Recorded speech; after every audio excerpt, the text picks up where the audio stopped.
రేపు మార్చి 3, 2026 మంగళవారం నాడు చంద్రగ్రహణం వస్తోంది. ఈ చంద్రగ్రహణం మన భారతదేశం అంతటా స్పష్టంగా కనిపిస్తుంది. కావున ప్రతి ఒక్కరూ తప్పకుండా నియమనిష్టలు పాటించాలి. పాటించవలసిన నియమాలు: మధ్యాహ్నం 12 గంటలకు ముందే భోజనం చేసి ఉండాలి. మధ్యాహ్నం 12 గంటల తర్వాత ఏమీ తినకూడదు.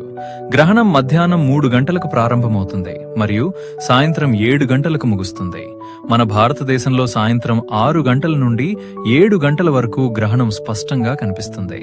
గ్రహణ సమయంలో ఇంట్లో ఉన్న తినే పదార్థాలలో దర్భ లేదా తులసి ఆకులు వేసి ఉంచండి. ఇవి ఆహారాన్ని శుద్ధంగా ఉంచుతాయని శాస్త్రీయ సంప్రదాయం చెబుతోంది. గ్రహణం తర్వాత చేయవలసినవి: సాయంత్రం 7 గంటలకు గ్రహణం విడిపోయిన తర్వాత స్నానం చేయాలి. ఇల్లు అంతటా పసుపు నీళ్లు చిలకరించి గృహప్రోక్షణ చేయాలి. ఆ తర్వాత భోజనం చేయవచ్చు. ఈ విషయాన్ని మీ కుటుంబ సభ్యులకు మరియు మిత్రులకు తప్పకుండా తెలియజేయండి. చంద్రగ్రహణం అంటే ఏమిటి? గెలీలియో జ్ఞానబోధ భారత ప్రజలకి ఖగోళంలో జరిగే ఒక సంఘటన.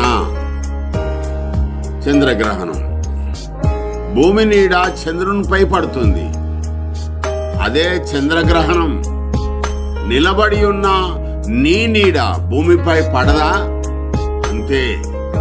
ఎవడో అజ్ఞాని, అవివేకి, ఎవడో పెద్దలట, మత మౌఢ్యులు, మత దురహంకారులు వారి గొప్పతనం కోసం, వారి కీర్తి కోసం ఏవేవో ఆచారాలు, మూఢనమ్మకాలు ప్రజల్లోకి, వారి మెదళ్లలోకి చొప్పించారు. ఆనాడు ఈనాడు కూడా వారిని ఆలోచింపకుండా మత్తులో దింపారు. వారిని పిచ్చోలు చేశారు. వారు పిచ్చోళ్ళు అయిపోయారు, మత్తి భ్రమించి. ఓ నా ప్రియా భారత ప్రజలారా, అవేవి నమ్మకండి. రోజు ఎలా జీవనం గడుపుతారో అలాగే గడపండి. ఆనందంగా, ఉత్సాహంగా, సంతోషంగా ఉంటారు. పిచ్చి పిచ్చి వాదనలొద్దు. సైన్స్ నమ్మండి, నిరూపించే దాన్ని నమ్మండి. జ్ఞానంగా ప్రవర్తించండి. మనిషి యొక్క జ్ఞానం వారి ముఖానికి ఆనందాన్ని ఇస్తుంది.